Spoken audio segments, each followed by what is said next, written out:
How to add custom HTML code in your WordPress website. Hey beauty people, welcome back to this video. In this video I'm going to show you how you can add a custom HTML code to your WordPress website. So before get started, if you're new here, please consider to subscribe my channel. So first log into your WordPress dashboard and then on the left panel hover over your pages or posts. So I'm going to add custom HTML in a page. Click on edit. Now on the right side click on plus icon and then here search for custom code, place it. Now you can paste or write any custom HTML code here. After that click on save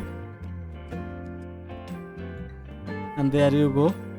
And that's how you can add custom HTML code to your WordPress website. Hope that this video helped you out. Thanks for watching.